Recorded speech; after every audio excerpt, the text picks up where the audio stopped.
Hi folks, it's 2 minutes past 7 and we've rescued this meeting from the clutches of destruction. They changed the key code. My roadie bailed. I had a successive series of phone calls of people who said, I'm not going to be here, I'm not going to be here, so it's really, I'm just so happy to see some people here because I was sweating it. What we got on the agenda is Super Detective Matt Humphrey. Unless you've received a promotion to sergeant or lieutenant or anything. No. Okay. All right. Well, it's just that military lingo. I know deputy is low enough on the food chain that I get a crack at you. So when they start sending, right now. yeah, when they start sending out PIOs, I get nervous. I do too. And we had Bob Ray out recently, so I just didn't know what was going on. Just a couple quick housekeeping measures. We have beer, root beer, gummy bears. There's all sorts of sugary snacks. Lieutenant Ron Baker will be bringing a large quantity of insulin, so please indulge. Lieutenant Ron Baker's coming from 12th and Dolly Fire and Rescue, and a couple other key things. For those of you who are not super familiar with CPO6, these meetings are audio and video recorded, and they're available on YouTube, and I can email you links, and that's just how we do business.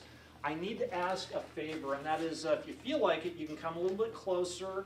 At 7:30, we have our main speaker, and that is Mike Riley. Thank you. It's been a busy day. Mike Riley started a TV program called To The Point. God, I just love standing up here with a beer on camera. This is fun. To The Point is a TV show that's been on and off the air on cable access, a little bit of network broadcast. Mike Riley is just politically a very savvy mind, so much so that I think he got, Dick, welcome. Good evening. Commissioner Dick from 12 and Valley Water District, cheers. Grab a wet one and pull up a seat. So Mike Riley got $30,000 out of the Tiger II grant stuff, I think was the number, and That's correct. so and he used that money in order to pull Aloha. However, I didn't ask him to come out and talk exclusively about the number gathering he did for Aloha. He's a brilliant political mind who's involved in campaign strategies, among other things, and I was just floored when he said yes. And so there's, as I'm keeping my promise, I'm hunting for what I consider high game target. People that are very interesting, and you should, be able to ask questions of. I want to go around the room and have everybody introduce themselves, but I do want to do a quick unannounced pop quiz. Becky, you'd asked to do a petition with the commissioners. Do you still want to move forward with it at this or the next meeting, or are you going to wait until we have a chit-chat with the commissioners? I'm going to wait until we have a chit-chat with the commissioners, with the former attorney. Yes or no, are we still having problems with CB or other electronic? My husband hasn't encountered that, but he's been working long hours. Okay. But my next door neighbor is still having issues with the electronics. Gotcha. Okay. There's been some talk about asking the Board of County Commissioners in order to do some adopting FCC regulations, because Becky's neighborhood's just been trashed with some loud CB blasts where your speakers or your cell phone screams with somebody else's conversation. Whoa. And that's not happy, and I think it goes out 2 or 3 blocks from where the person lives. so behind the scenes there's a little bit of a bounce between county council, and this one's kind of interesting, is that county council initially said, no, we can't do this. Matt, you listening? I'm listening. This Good. sounds familiar. Yeah, fascinating stuff. So what we were able to do is find a neighboring jurisdiction that said FCC protocol can be adopted by counties. So anyway, we can kind of copy paste somebody else's misery and put it on our books, but do we have the numbers to enforce it? Which leads me to a really big thing that I want to close on before we go around the room and introduce ourselves, is that there is a really interesting announcement on the county's Oregon legislative session, and they'd like to ask the legislature to reword some stuff, maybe pass a law or amend a law, I don't know which, in order to allow us to form a special service district so that we could do more stuff like code enforcement, which feeds into Becky's topic. So that's something that I'm sure will spark some lively discussion in the future. That That being said, what I want to do is reserve a couple minutes at the end for Anthony Mills to cover for Laos Garcia, who's en route to Hawaii, and Anthony is going to step up and handle land use applications. Also want to make sure that Steve gets a chance to give us an update because he's been serving the community quite well with tracking a lot of the issues with Aloha Reedville, TV Highway Study, etc. That being said, Anthony, who are you? I'm Why are Anthony you here? Mills. My most recent county appointment is the Board of Property Tax Appeals, which we started today and which was very interesting. I'm a community participant in many things, and I want to remind everybody, like I often do, the county is currently in a period of taking applications for various boards. I think there's maybe like 34 positions open on various things. The current period runs through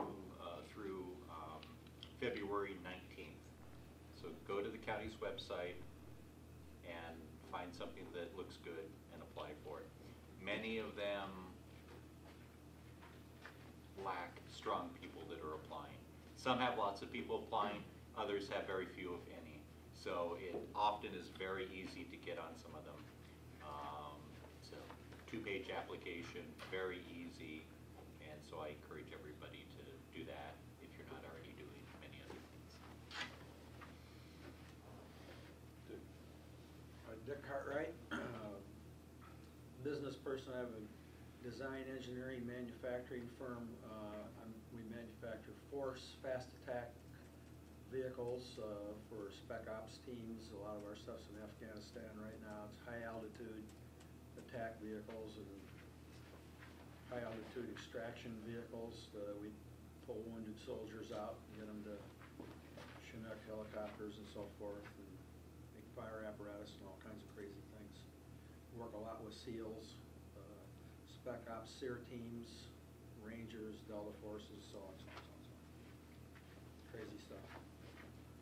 Hi, I'm Steve Lawrence, 64-year resident of Reedville and 30-plus year member of CPO6. Served on lots of committees and a couple terms as county commissioner. Hi, Becky Jarvis, Lower resident since 2001. My husband and I own a computer repair company in Aloha. My name is Jason Yerlu. We guest this evening. Eric Larson, I'm a local resident. I'm Mabel Eng, I've been here since '71.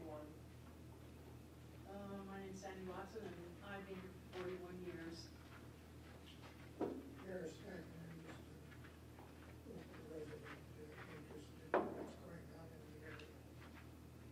Marco Barnett, I'm the Postal Extension Service. Gelsman with Washington County, your project manager for the Aloha Reedville Study, and through 17 years. I'm Mary Manava, listed in Aloha years ago, and enrolled in different organizations listed for community. Luis Nava, 50 years, resident in Aloha. I'm involved in several non-profit organizations. I'm on the board of Centro Cultural. Also, I'm in Metro, the Public Engagement Review Committee, and trying to be as much as I can here at CPO6.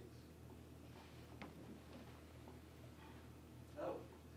Hi, I'm Matt Humphrey. I work for the Sheriff's Office, if this didn't give that away. I've lived in Aloha my whole life, except for maybe like 2 years. And I still live here, so. How old are you? 35. Dick Schmidt, Tualatin Valley Water District Commissioner. Y'all have heard from me already, so Matt, you want to come up here and Sure. show us your handcuffs, show us the guns, show us We the were just on crime. somebody today. Really? He smelled really great. I'll bet. He did. I'm gonna try to stay out of the way of your camera here. Okay. So I brought the calls for service as I usually do, which kind of shows CPO6 and also shows a little bit north and a little bit south of there as well. So these are essentially property crimes that have come out, burglaries, thefts, vandalisms, things of that nature. Sometimes they're not truly those crimes, they're just how that's coded through dispatch. Or somebody might say, hey, I think somebody's burglarizing the house, and it's the neighbor coming over to feed the dog. So that does happen sometimes. And then we've got a little bit of neighborhood watch news that you guys should read, and those are right over there on the end of that table. So usually it's so bright in here today. Oh. I feel like I have something to hide, all these lights. Usually I just open it up for questions, because people usually have quite a few questions, and I can certainly answer what I can answer. So. Go ahead. Question, the code enforcement with Deputy Swall, is that working out well in terms of? It seems to be, yes. He actually is finding out a lot of information that most of us didn't necessarily know or didn't know that we could enforce. One of the things that I discovered actually when I was on light duty last spring was that we are given this highlighted, or excuse me, this laminated version of the county noise ordinance. And it incorporates most of it on there. And we just don't think of anything beyond that. When in actuality, you can enforce the noise ordinance during the day for a lot of other different things. So he's actually sent that out a couple of times to make sure that we're able to be on top of stuff like that. And also there's certain things that people think we can enforce that we can't necessarily do so. But there's things that, hey, you have a livestock animal that died. Well, there's county ordinances that cover how you can dispose of that animal, where it is in relation to a waterway, how fast you have to do it. So there's just little random things like that that we didn't know that he's kind of digging into. So because I was under this understanding with noise, it was after 10 p.m. That's what everybody thought. So what? So actually, if it's something regarding, and again, it varies. It can be, if you're talking loud exhaust from a car or a radio or something like that. But generally, to paraphrase the noise ordinance, if you're in some sort of noise-sensitive unit, which is like a residence, like an apartment or a home, and you're being bothered by somebody's noise, and the deputy goes out there and says, yeah, this is unreasonable, we can cite for that. Anybody else have any questions? Ma'am? Yeah, I have a question. What if you have a dog in your ear, and I don't know where it is, I haven't figured out which house it's at, and when they put it out in the morning, it barks all day long? I'd recommend you call non-emergency dispatch at the time that it's barking, and a deputy can come out and do a little walking around and find out where they're at. And usually, in my experience, when I tell people, hey, I'm here, someone's called, it's early in the morning, we can cite for that, but usually it solves the problem. Sometimes it doesn't, though. There are people who just totally ignore that. I But think that dog would get hoarse. you would hope so, right? Yeah, but it doesn't. Yeah, but give us a call, especially at the time it's happening. Okay. Because if you call somebody like who's working early graveyard and it's like 6 o'clock at night and you say, hey, at 6 in the morning, there's this dog that barks. That person's off duty. They can maybe try to pass it on to the next guy. But if you get somebody in the morning and they actually get a call and get sent to it, they have to go service that call. And when we have longer days, then it goes longer. And dogs are a little bit different than a noisy exhaust or than a radio. They can also be cited for all day long. Okay. And also animal control sometimes gets interested when they're bored. They sometimes drive through neighborhoods listening for barking dogs, checking the addresses to see if there's a dog that's licensed there. So, sir. Can we give you locations for graffiti that we've noticed recently? Absolutely. Yes. We have Deputy Strange, our graffiti eradication deputy. He was here not last month, but the month before. I think I missed last month because I was on a call. And he would be the person who essentially handles most of those calls himself. We've even created a space on our S drive at the sheriff's office where we put all the photos that we take, if I take one, for example, so that he can see those instantly. And he actually was at Aloha High School today making some arrests about that. Well, can I tell you where they are? Sure, absolutely. Okay, so there's one right where Kinnaman Road dead ends into 209th. There's some sort of facility, municipal, I think it must be maybe part of a sewer pump line or something. Right, it's right by a house right there. Well, yeah, it's across the street. It's on the outside the urban growth, or it's on the South Hillsborough side. Okay. And there's a fence right there, and somebody squirted something on there. Okay. And then on our side, on the east side of 209th, just south of Kinnaman, about, I don't know, 3 or 4 properties or something, there's something on a fence that I just noticed is fairly recent. Okay, so on 209th, just south of Kinnaman, right? Yeah, Is the a second ways, one? yeah, about maybe 3 or 4 properties south. Okay. And it's on somebody's fence for the Yeah, yard? it's on the fence that faces 209. Okay, So you can see both of those when driving down 209. good to Wow. know. And on the, with the, going west, the low driveway of Thriftway, there's, right there by the retention pond, Uh-huh. there's a pole, it's white, and they've sprayed on it with blue paint. Okay, over by Bale's Thriftway, right? Yeah, it's close, it's real close to, Farmington Road. It's right there by that retention pond, when you first go in that driveway. Okay. And that way I can report it to Deputy Strange, and it might already have been reported, but it's just waiting to be cleaned up too. Anybody else? Ma'am? I just got my picture taken driving into, not Driftwood, Fred Meyer's at 217 there. Uh-huh. And apparently when you cross that white line, the camera goes off.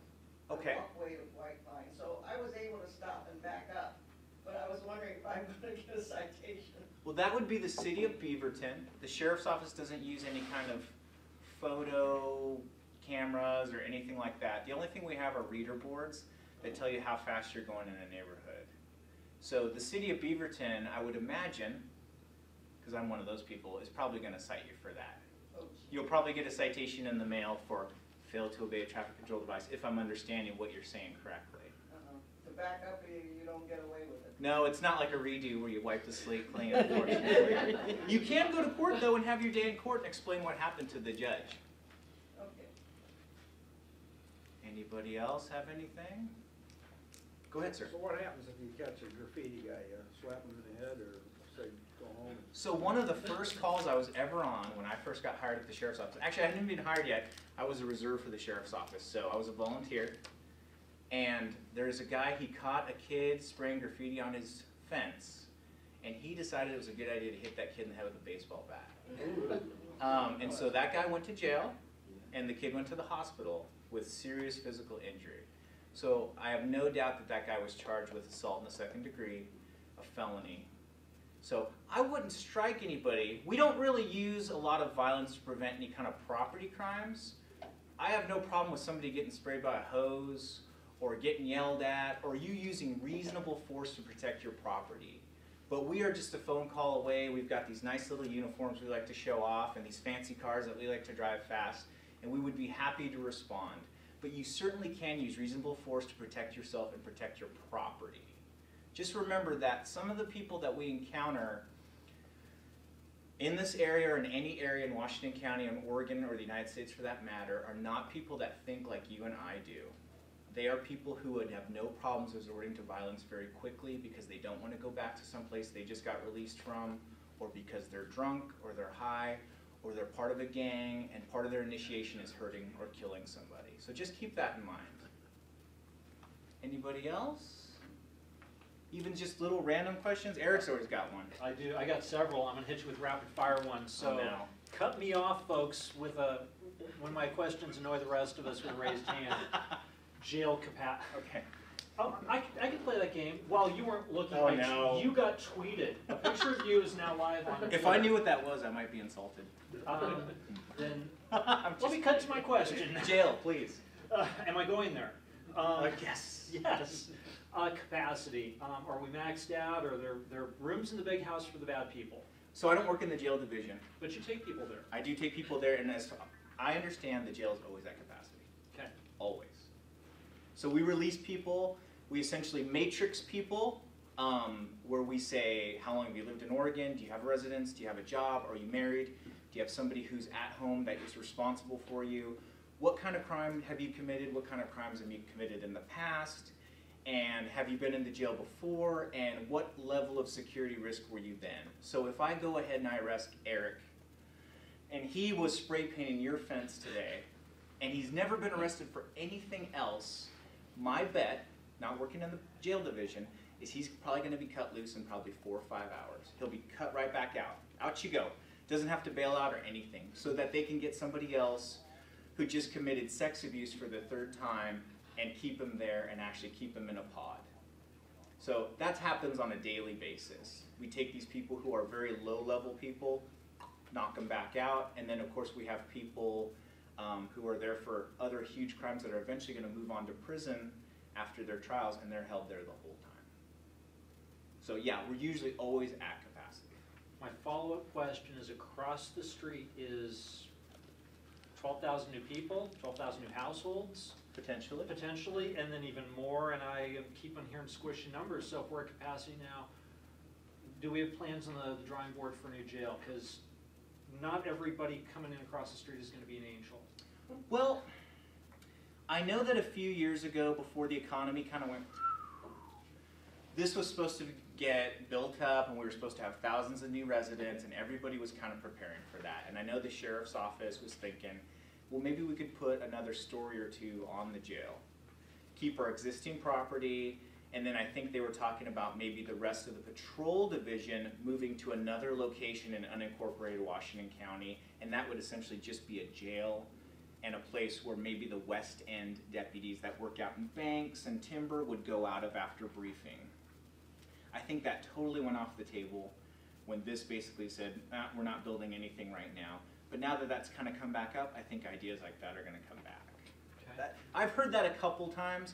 I don't know if it's just people talking, but I've heard several people talk regarding let's put another couple stories on the jail rather than try to expand, because in that area you can't really expand too much. Do you have any holding facilities at the, what's the name of the facility on Murray Boulevard? And do you hold people there for, say, like just for shuttling people back and forth, or? It's East Precinct. Okay. That's the one on Murray Boulevard. We do have holding cells there. Primarily juveniles go there for processing because they get fingerprinted and photographed, and then they either go to a juvenile detention facility or they go back to their parents. Every police agency has a holding cell, and there are holding cells at East Precinct. Those are not jails. They're basically just there so that if a transport deputy, the sheriff's office runs a transport service for like Tiger, Tualatin, Sherwood, Beaverton, because their guys have to drive really far to get to the jail. Essentially, we'll shuttle them over to the actual jail. So people get held there, but there are certainly limits, especially with juveniles, because you just can't hold people that long in that location. So again, using Eric, because he's a good example, Eric gets arrested for DUI, and I decide that I'm going to take him to East Precinct because I want to get a breath sample from him. He has an opportunity to provide a breath sample. This sounds really familiar. So he goes there, he provides a breath sample, he's over an 08, the legal limit. I write him a citation for DUI, and either I call his wife to come pick him up and I give him a citation in lieu of jail, or I transport him to the jail after that, after I've completed all my paperwork. Rather than wait another half an hour or 40 minutes to get to the jail, be the second or third guy in line, and get a breath test 3 hours after he crashed his car into your house. So it's a holding facility, and that's essentially it. If we get really, really, really busy, there are operational plans that allow us to staff it with jail deputies and have it be more of a thing where the jail starts transporting people over.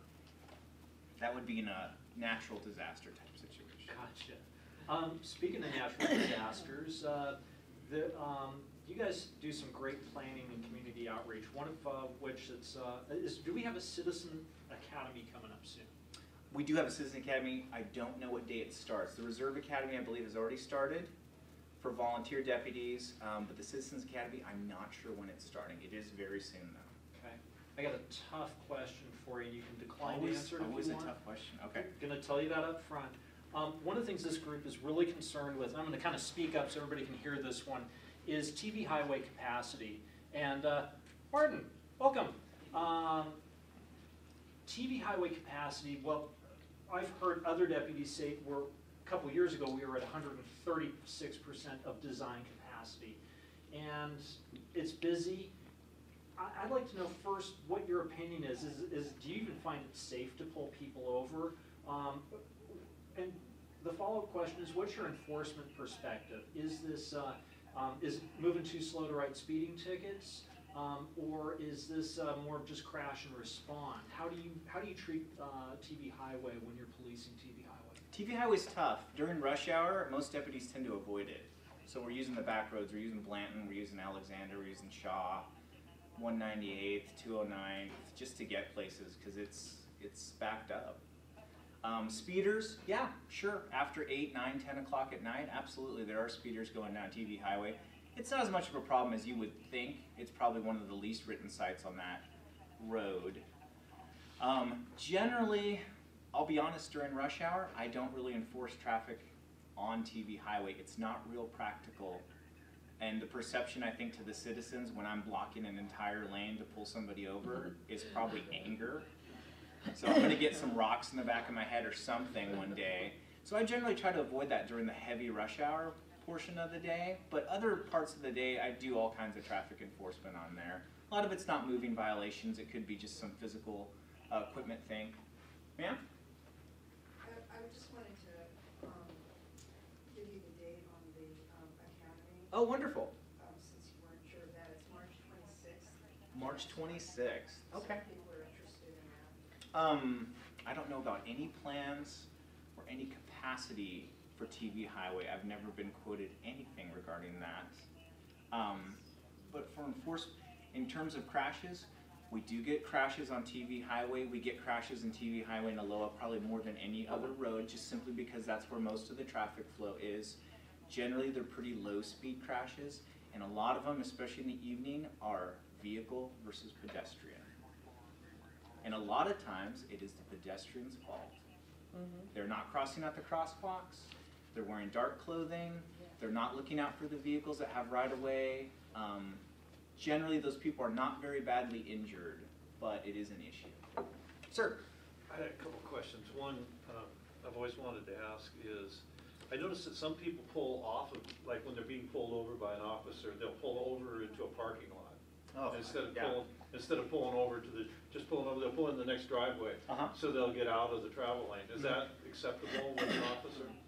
It depends. Because sometimes we play this game where these people pull over and now they're looking for a spot and they might stop in a space which is great for them to park, but now I'm blocking some place and I'm the big barrier to everybody there. So generally when a deputy or an officer activates its lights, that's where he's selected to pull you over because it's a good spot, it has a wide area, and also a lot of times you kind of slowly making your way into the parking lot, he might just be trying to pass you or trying to get the guy in front of you. So that's why they kind of have the general rule, not general rule, it's a law, where you just yield to the right, don't anchor it, slam on your brakes, endanger everybody else, just slow down and get over to the right. If you can't get over to the right, just slow down and stop. If you're confused, just sit there.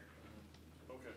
And just wait. He'll yell at you or scream at you or do whatever he needs to do to get your attention, because it might be a situation where you don't see somebody who's down in the road, but that's who he's trying to get to. I get it. So, yeah, it's not bad when they pull over into a parking lot. Sometimes it is helpful, but for the most part it isn't. And sometimes we're wondering, okay, is this guy trying to swallow all his drugs that he's using? You know, something like that. Yeah. Follow up on that. Go ahead.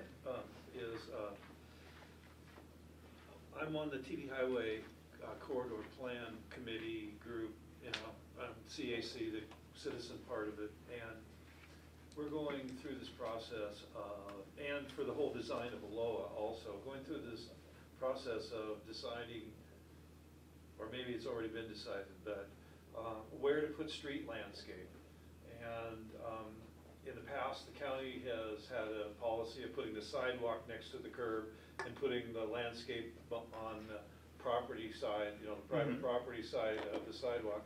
I always liked that because I thought that it allowed all the street lights to light up the pedestrians also. Sure. Plus, I just liked it because it meant that there was that better sight access, or sight line for when you're pulling in and out of driveways. I guess drive TV Highway every day, so Sure. I'm real concerned about that. Well, it appears that we may come out there, that elected officials may be in favor of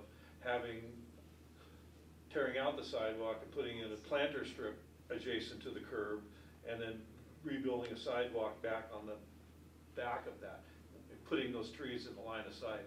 Okay. I'm just wondering if, I keep thinking it's a safety issue, and to me, it's just a no-brainer. Why would you want to do that? Why would you want to put something in the way? I think that if the sheriff's department at the county has a position on that, they should make it known.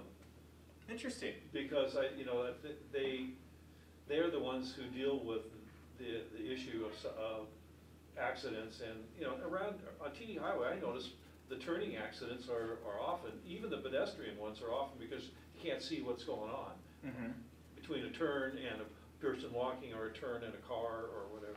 So what I'll do is I'll forward that onto our patrol admin, and what they'll do is during the DSR, which is what we do at the sheriff's office, where every division essentially goes up in front of the sheriff and has updates about what they do or issues that are coming on, I'll add that as one of those specific issues that you'd like the sheriff to perhaps address. Yeah, well, and how soon would that happen? I don't know when the next DSR is, but they happen very frequently. Okay, that'd be good, because this is coming to a head pretty quick. Okay, Thank ma'am. you. And tying into what Steve is saying, like for example, 170th and Alexander, where they have, right on the corner where the chiropractor is. Yes.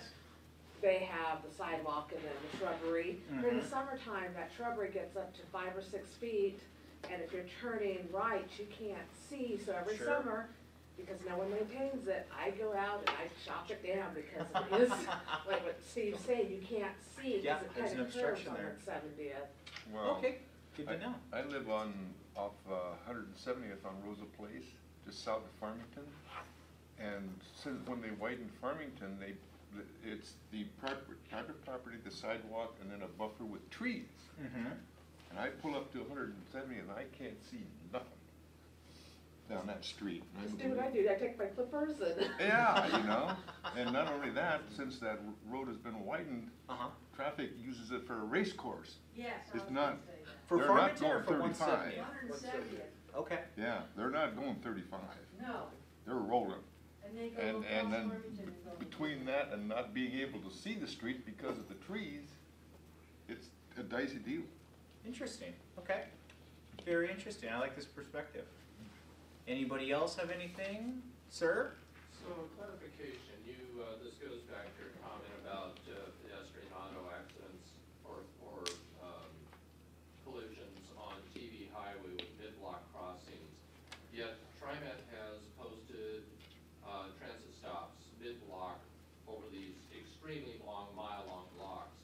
So is the pedestrian crossing mid-block to a transit stop where there's nothing within even a quarter of a mile, are they in their right to cross the street at that point? Well, there's a difficulty there. So like, let's take a stretch of TV highway, for example. 178, who's familiar with that? The newish crosswalk there.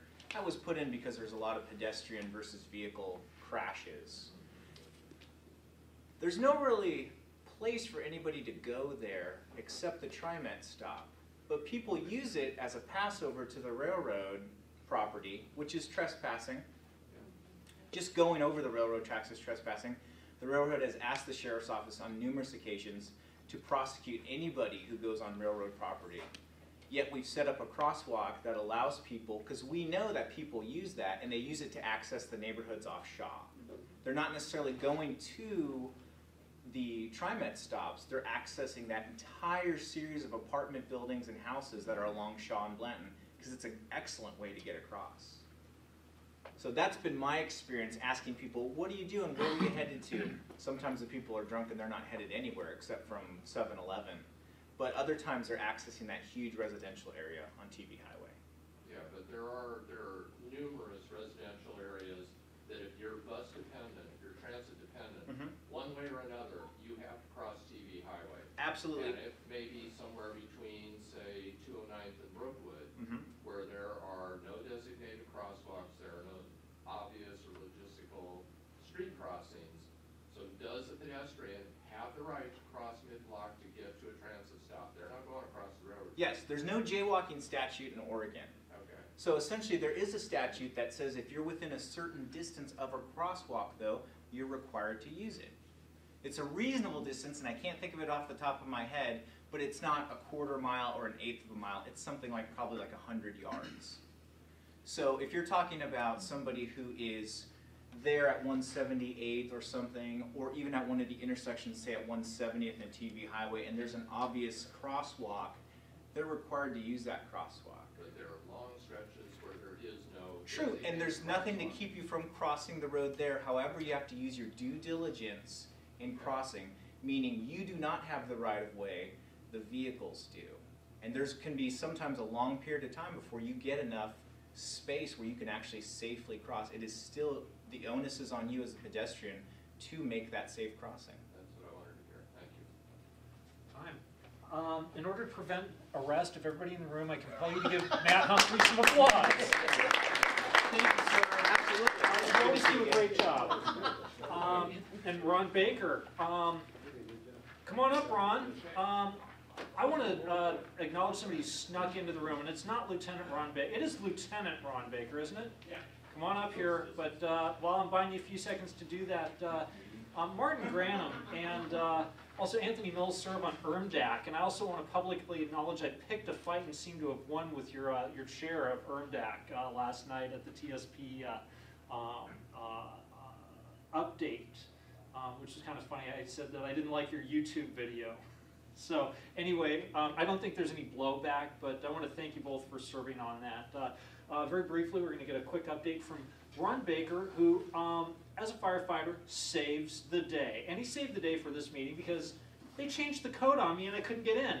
And pushed the button on the station over there, and thankfully they weren't out on call. So thank you, Ron Baker. Give us a quick update. Yeah. I don't have any numbers for you for the local area today, but a big thing we're pushing right now this time of year is like knowing the signs of like cardiac chest pain or the potential to have a cardiac problem. So has anybody had any experience with that or been around anybody that has had to deal with that? Okay. So a lot of signs, especially like in elderly women, tend to be really hidden, where you'll just feel like some numbness and tingling in a hand. A lot of the time it's the left side. Sometimes you'll feel something down the shoulder, in the neck. You can just feel all of a sudden really weak. And those can be early signs to having a heart attack. So I put some flyers back there that go into a little bit more depth. But you'll be amazed at some of the weird symptoms you can get that can actually be a heart attack. So, so just something to think about, because the biggest thing when you are having a heart attack is getting medical treatment as soon as you can. So, and TVFNR, we've had some really good success working with the local hospitals and some of the new technology that's out and available to us for getting people that when they are having a heart attack in their home, getting them in the cath lab in surgery a lot quicker. So, anybody have any questions on that? I put a flyer back there, take it home, especially if you have some elderly family at home or anybody you know that has a cardiac history. Another good identifier of people that may have problems are if your parents had issues or you have a family history of it. That's a significant red flag for us in the field. Yeah? Yeah, a question about the speed of the onset of a heart attack. And in the past, I always thought that was a very quick onset, and I'm starting to understand maybe the symptoms, it's more, it onsets more slowly over a period of time. Is that true? I think it depends on, it's different for every person. There is no, like, it's always this way. So some people will have signs, some like obvious, sweaty, diaphoretic, numbness, tingling, really bad chest pain. And you'll have this little old lady who just feels weird. And so there is no true answer to that question. So the biggest thing is just to be aware of your body, how you're feeling, and if you feel like there's something wrong, to call 911. So I'd encourage you to grab the flyer in the back and just read through it. So has anybody here heard of a new, for you smartphone folks, an app called Pulse Point? You might have heard about stuff on the radio or seen it on the internet. So what it is it's an app you can download now, and I haven't done it, but you can register and then say that, like, CPR. And you're out and about at a grocery store and somebody in a store next to you has a heart attack.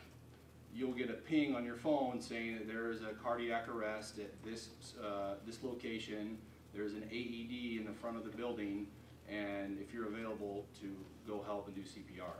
So it's a new way to get people on the chest early, because that's what we're finding through research, is that the sooner you get CPR and the sooner you get somebody with a defibrillator hooked up and shocked, the better outcome they have later on. So I brought some more flyers that explained it a lot better. But it's a pretty cool thing that technology is adding for just our local citizens to help out with our job. So it won't ping you if somebody's at their house having a cardiac arrest. So don't worry about that. It's only in public places. So. And then always something I like to preach here is, when was the last time you guys checked your smoke detectors? We just got back from a house that had 2 non-working ones with kids in it. So check your smoke detectors. If you need help, call us. I think on that note, I got a speaker to get up. Ron, Oh, yeah. Thank Thank you you so much for being here. How about some applause for Ron? You saved the day. You always save the day, but you saved the day for me. For that, I am grateful. In just a few short moments, we're going to have Mr. Mike Riley come up, and I want to publicly say thanks. Mike, thank you. He's done a lot of work in the community. Where I've really been able to just chat with him and bend his ear is at the Washington County Public Affairs Forum, and I see a few people that have been active. Karen Boland, thanks for showing up at those meetings. Nice to have you active in there, and even speaking there, always very appreciated. Mike's got an incredibly politically savvy mind. And he's also done a lot of work for the community, generating some numbers for arguably some of the biggest federal attention we've seen recently with the Tiger II grant and TV Highway Study and Aloha Reedville. Some amazing stuff. So with that being said, how about a little applause for Mr. Mike Riley? Thank you, Eric. Appreciate it. I always appreciate the help you give to the Washington County Public Affairs Forum. Thank you. Getting those videos up and posted, that's always very much appreciated. If you thought I was Mike Riley, the football coach, though, you're sorely disappointed at this point. So I actually went to Oregon State, but I am not the football coach, but I offer him advice all the time, and I do sign autographs. So if anybody wants an autograph of the other Mike Riley, I can do that for you. Eric asked me to come and talk about our research in general, what we do for research, how we make sure the research is representative of the community, but it so happens that we did a survey for the Aloha Reedville project in 2011, August 2011. We studied the community in terms of people's assessment of what's the strengths of the community are, areas where the community could be improved, how people like to be communicated with, and opportunities people like to take advantage of for being involved. By the fact that you're all here tonight, you're obviously more involved than the typical citizen. I can tell you most citizens are not involved enough to go out to meetings, but they are involved enough to vote, and they're involved enough to oftentimes read the newsletters and things that come to them. So people are interested in what's going on in the community. I thought I would share, if you'd like, Eric wasn't really clear about exactly what he wanted from me, but I thought I would share some of the results from our study of 2011 from the community, and then talk about what's next, which is the community has been involved in a planning project, as you're all aware, and then our job was to get a sense of what people thought as of August 2011 about this process and about the development, and then to do the survey again. We're going to be doing the same survey again in August of this year to get a sense of what's changed in terms of people's sense of the community, what the priorities are, their opportunities for involvement, what they've taken advantage of, and other opportunities they might like to take advantage of for the coming years as this plan unfolds. But I thought it might be interesting if you hadn't had a copy, or if you hadn't had a chance to learn about what we studied. This was an Aloha Reedville area. It's targeted for a public involvement process. We were asked to do a statistically valid survey of the Aloha Reedville area residents. Our initial survey served as a baseline, which means it was the front end of a two-part study regarding people's perceptions of the area, their opinions, current levels of engagement and involvement.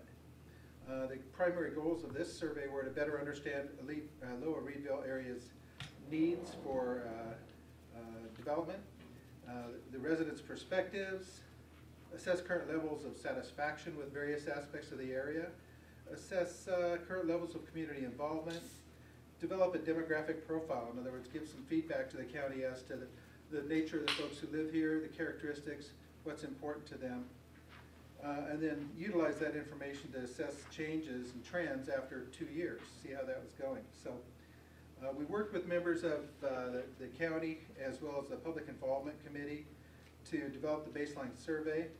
We conducted interviews among about 400 area residents, which are selected at random. Now people, the biggest question I get these days is, who answers telephone surveys anymore? If you do, raise your hand. I just had one last night from the Lincoln School District. You know, what's ironic is that I started in this business 30 years ago, and at that time, we figured about maybe 1 out of 3 of the people we reached on the telephone would participate in a survey about a local issue. These days, it's more like 1 out of 5 who will participate. So it's harder and harder to get community people to be involved, and there are a lot of reasons for that. One is everybody's very busy, of course, and another is because people have a little bit of skepticism about when they get calls at night. And with caller ID and such, oftentimes people know who's calling them, so when they see Riley Research on the caller ID, they may say, I don't know what they're calling about. They could be calling about something important, but they might be calling about what methods I use to wax my back hair. I don't know. So the level of response we get to surveys varies a great deal, but it's definitely harder to get a good sample today than it was when I started some 30 years ago. So we've developed some techniques to try to reach out to people. One of the things is we incorporate cell phone numbers in our calls now.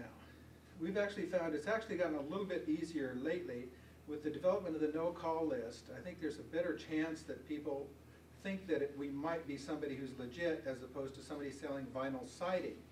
And no offense to those of you who sell vinyl siding, but people used to get a lot of sales calls at home, and they don't get quite as many these days. So that's fortunate for us. So that's made things a little bit easier.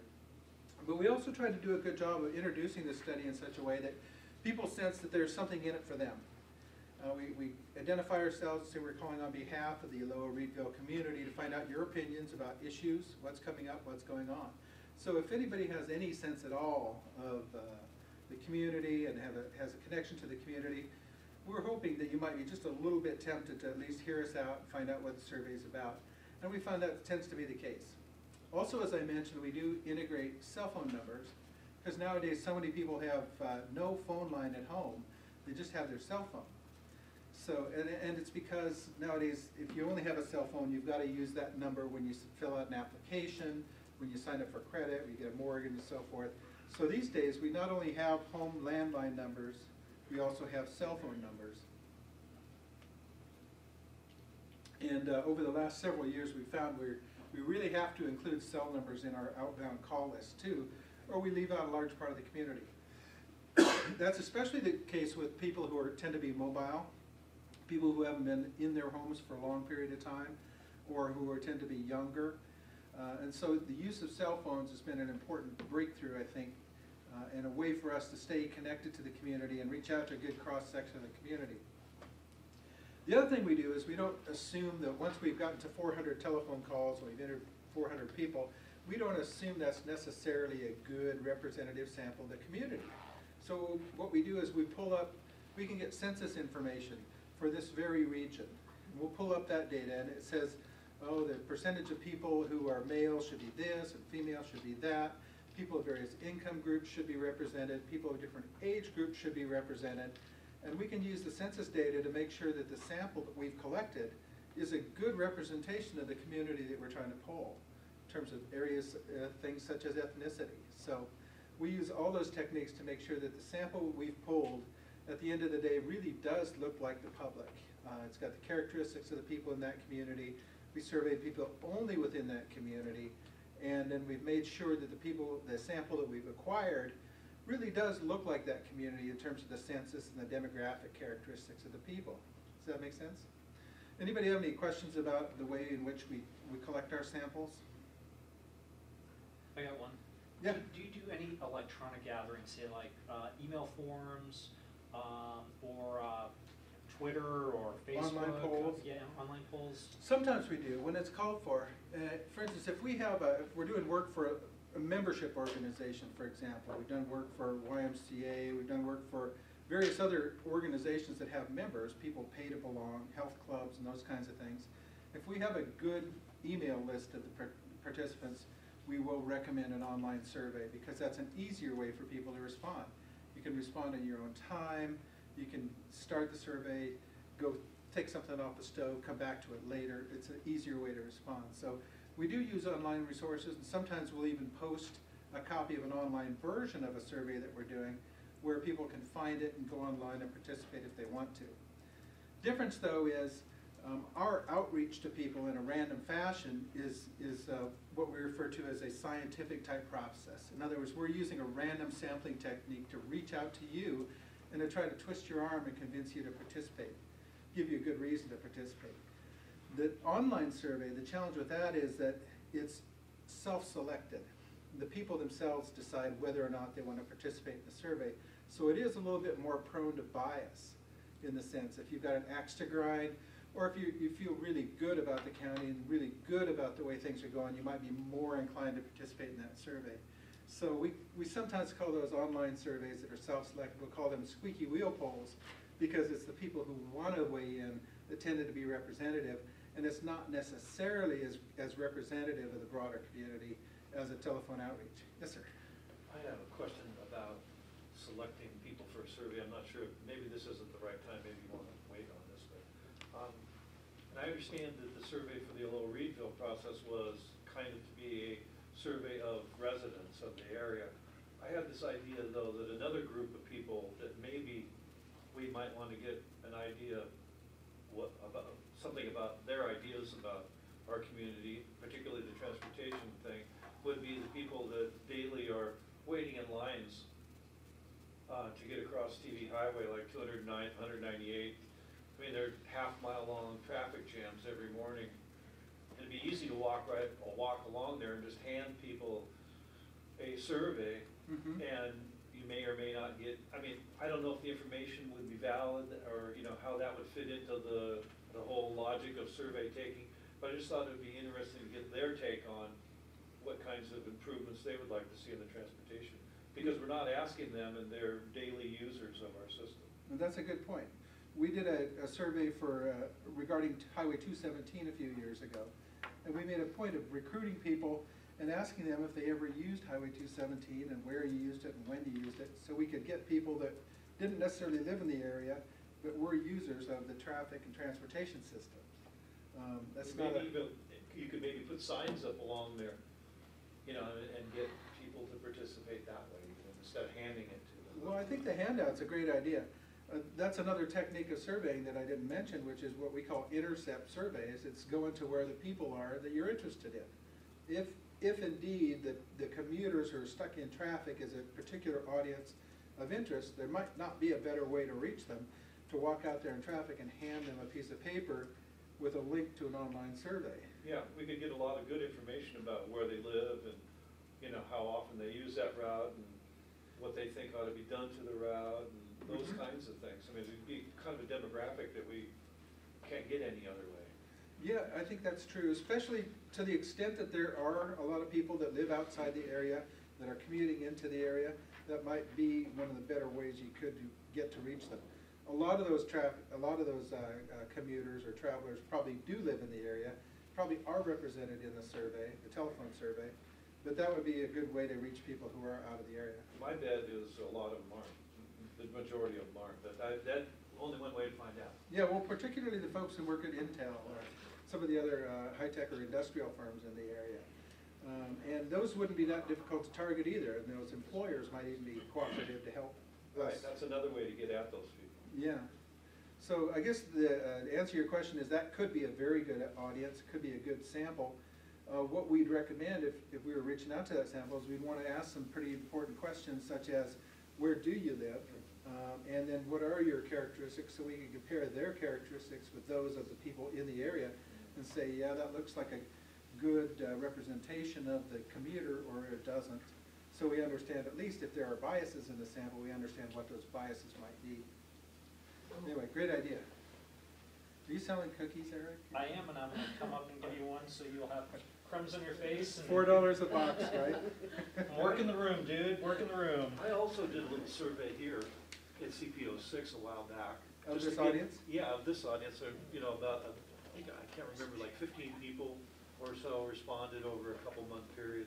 So it's not a very big survey, but I kind of had some questions on it that I've never seen on any surveys that were a little more, less politically correct, maybe, you know, maybe. Well, I'm happy to share my cards, and as we come up on this 2013, what we call benchmark survey process, I'd be happy to entertain ideas. I can give you a copy of the results. Yeah, I'd love to have it. To have the questions. Sure. Afterwards, I'll do that. Okay, thanks. Yes, in the back? Mike, one of the things that here in Aloha we are endeavoring to develop is a sense of community. And I've discovered, or I've observed, when we go to some of these public meetings, people tend to refer to us as Aloha Reedville, which sort of implies that they're kind of wonkish at the outset, because in fact, most people just call it Aloha. So I was wondering if you could comment on my wonkishness? No. As a person who goes out and meets with folks in this area, what do we call ourselves? I tend to call it Aloha, and nobody else calls it Aloha Reedville. I've met very few people who refer to Reedville that actually say, I live in Reedville. So could you comment on our identity crisis, if you will? Yeah, well, I don't know if there's a crisis, and I don't know if I even have a good answer to your question about what people refer to the area, but I would tell you that there does seem to be a significant number of people who think Aloha is a city, who feel strongly about the neighborhood and the area, and they regard Aloha with the same kind of gravitas, if you will, the same sense of place as a Beaverton or a Hillsborough. So I've never, I'm like you, I've never really heard anybody say I live in the Aloha Reedville area, but they definitely think of Aloha as a community. I work in Multnomah County, and my peers are stunned when they realize Aloha isn't a city. It's true. Well, if it were a city, it'd be one of the larger ones in the county. It'd be the 11th in the state between Tigard and Corvallis. Yeah, that's fascinating. That might be a good question to think about. Other questions? Let me share a little bit more about what we did learn. We tried to make sure we heard from all kinds of residents. Oftentimes, especially in communities, one thing about Aloha is there's a fairly high number of renters in the community, a lot of rental units. And traditionally, people who live in rental units are harder to get into surveys because they tend to be more mobile. They're less likely to have a landline, more likely to have a cell phone number, so they're harder to track down. We made a fairly extensive effort to make sure we reached out to a lot of the residential areas where they were dominated by apartments, multifamily housing. So we bent over backwards to make sure we did hear from a good representation of the community. I mentioned I surveyed 400 people. We also call at the times of day, 4:30 to 9 p.m. like that, and weekends to make sure that everybody has the best opportunity of being available. And some of the things that we found here were very interesting. I mean, in terms of some of the questions that we asked. And how many of you have seen this survey? Any of you? A couple, a few of you? Some of the questions we did ask were interesting. I'm going to share them with you. One of the questions was, when it comes to maintaining or improving the quality of life in the area, what would you say are the top 2 or 3 issues? And some of the responses we got were, one was roads and lighting, which was 28%, traffic, 28%, crime, police, safety, 25%, schools, then sidewalks, then aesthetics, the economy, housing. Those were the top responses in order. And I think it's interesting that road and traffic were consistently among the top responses, and that's something I think Washington County heard very clearly as we presented the information.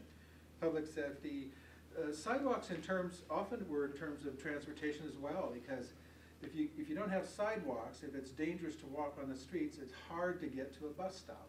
It's hard to walk over to a place where you can get to transportation, or it's hard to walk to a store and back. So sidewalks and bike lanes and those kinds of things are all part of that traffic congestion issue and the road issue that people were talking about. Education was important. I thought it was interesting to note that a lot of the people thought that schools are really kind of the center of the community. A lot of people regard schools as the physical center where people go to congregate, where people go to interact and meet with other people. One of the fascinating things about that is we asked a question about where you think the town center is. And most people indicated they thought 185th and TV Highway was kind of the Aloha town center. And the other large answer we got to that was Aloha High School as the town center. So a third area that came up a lot in terms of people's sense of community was churches. Town center, schools, churches were all important parts of this community. So it's kind of fascinating and not typical in terms of the kind of work we often see when we do, say, an urban area. So it was an interesting study from our standpoint. Other things that, other questions we asked, one was, what are some of the main reasons you live in the Aloha area or would recommend this area to others? Top answer there was housing that you can afford, a rural feel, a non-urban feel, good schools, a sense of community, good people, good parks, those kinds of things. So I thought it's also rather fascinating and quite different than some of the responses we get when we survey people in the urban areas. Quality of life issues. We read people a list of issues and we said, please tell me whether these issues are very important, somewhat important, or not important to you in terms of the future of the area and the quality of life in the area. Top response there was public safety. 89% of you said public safety was very important to the future of the community, the future of the livability of the community. Number 2 answer was a vibrant economy and local jobs. Next was education, educational opportunities. Next was housing that you could afford. Next was reduction of blight, graffiti, rundown buildings.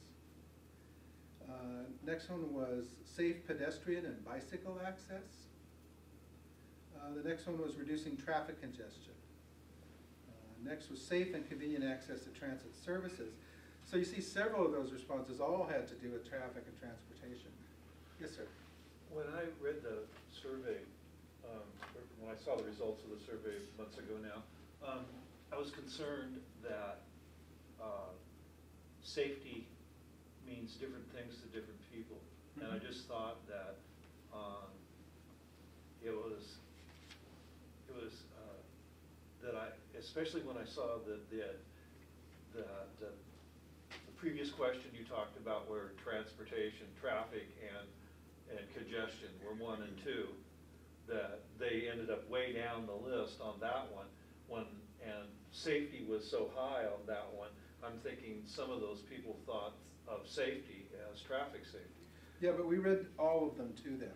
Yeah. So they would have had the opportunity to also give a high rating to a safe pedestrian or a reduction of congestion. Yeah, I understood that. When I read it, I realized you did that, you know. But I also thought that in some people's minds, they don't, you know, public safety to an elected official means one thing. Public safety to somebody in the community probably means something different. That's probably true, and if we didn't have a comprehensive list of issues, I think that would have been a real concern. I mean, if we said public safety and we didn't mention any of these other issues such as safe pedestrian and bicycle access, Yeah. then I thought, yeah, that could be a concern. But most of my experience tells me that when you say public safety, I think people are thinking about sheriff, locking up bad guys, keeping criminals off the streets. Not traffic accidents. Right. And I think that's borne out especially because we did go into we made great effort to be very specific about traffic safety and pedestrian safety. Yeah, but then why would why would it be 1 and 2 on the other list? Well, it kind of came at it from different angles. Okay. I mean, that's part of our job too, is to try to pose the livability issue from a variety of different angles and see what comes up, what bubbles up. You know, and if something comes up in this question and this question and this question, then I think you start to get a sense that that's an important issue, regardless of how you ask it. Yes, sir.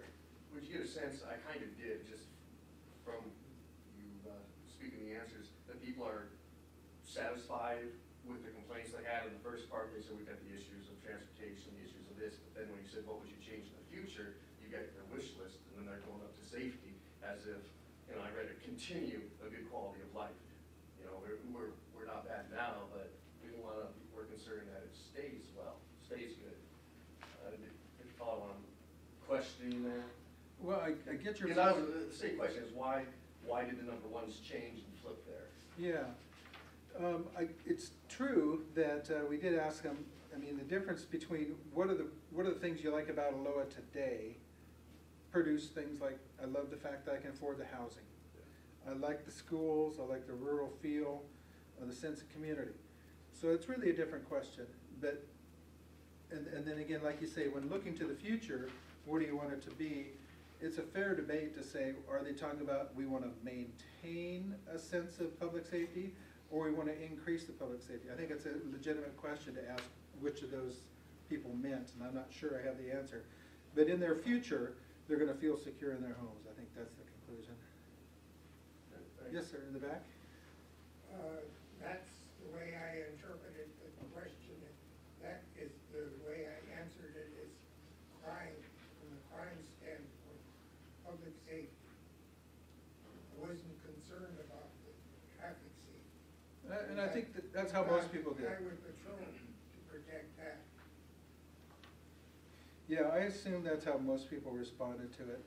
And the fact that we did read about 10 different items, 3 of which had something to do with traffic or transportation or pedestrian or bicycles, I think we gave people adequate opportunity to indicate the specific areas of concern they might have. But I think you make a good point, and I'm not sure, I can't really say whether they were talking about continuing the current level of safety or maybe even making my community more safe in the future. Interesting point. I guess my point was that is there a different question you could have asked to get more directly at that? Is it crime you're talking about, or is it something else? When you know, public safety just as a, because that's a word that I think, kind of like industrial hygiene, that different people have different opinions of it, and sometimes when I hear public safety, is it a sidewalk where you can safely walk, or is it the police, or is it a lack of crime, or is graffiti within that? And when you say something like public safety, and then you have a list of 7 or 10 other things, and then you talk about other specific things that people, like sidewalks later on, when you meant public safety, meaning only police at the beginning, I think people may have front-loaded their idea on what safety is being all-encompassing when they answered it at the beginning of their list. That's what I meant. And I think sometimes when people rank things and they're given a list, they don't want to rank everything as a 10 or a 5, and so they may give higher numbers at the beginning and then later on kind of lower them so that they don't sound like they're being lazy and giving a 5 to everything. Or they might look for an answer that seemingly encompasses a bunch of different answers, just thinking, well, I'm covering a lot of bases that way. Yeah, or I've already covered that one, so I don't need to re-emphasize it. Oh, that too. Although I would say that we didn't, the order in which I read them wasn't, it didn't start with public safety. Yeah. The one we actually started with was safe and convenient access to transit service. Public safety was actually about 6th on the list of things that we asked. So order can have an impact on people's responses, but it wasn't necessarily the case here because that wasn't the first thing we asked. I was thinking more of a generality kind of thing. People like to answer general sometimes, although other times they like to be specific. So. That's true, and we welcome both.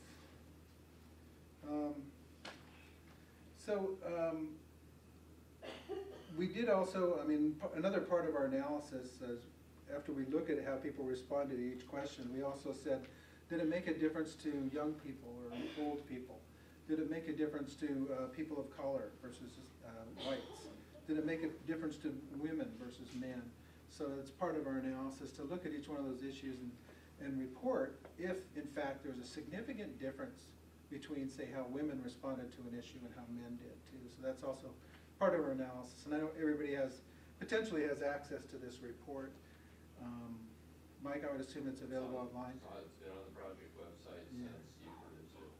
And I'd encourage you, if you go on and read it and you have questions about it, send me an email. I'm always happy to respond to it, let you know if I can explain it in better terms. Feel free, or if you have suggestions for better ways to do it in the future, I'm always open to that as well. So those were kind of the top line stuff I wanted to mention. There were quite a few questions in it. Had to do with how people like to get information. That was another interesting part of it. It's still a community that does value newspapers. We asked people how you tend to learn about local area news, plans, and activities. And newspapers was at the top of that list with 42%. But like 10 years ago, that would have been 75%. So newspapers are definitely not as powerful as they used to be, but they're still very important. television news, which means KGW, K2, and Channel 12. The internet, website, all three of those responses were in the upper tier. Newspapers, television, and internet were the top three responses in terms of how Aloha residents like to get their information. 1 in 5, about 20%, mentioned Washington County specifically, publications or websites. Word of mouth, a lot of people do rely on word of mouth. There's some radio. 10% mention a community organization, which was kind of higher than I've seen in other communities. Not that many people tend to be as involved and engaged in the community and the organizations in the community. And again, the number one organization in the community, actually 1 and 2, were schools and churches, which is, again, makes this a unique community. Well, it's a family community. Mm-hmm. Yeah, clearly, with this importance of schools, churches, and athletics. Lots of kids participate in athletics in this community, but also a significant number of adults. I think as numbers about 14% of the adults that we surveyed said they are active in some kind of sports league.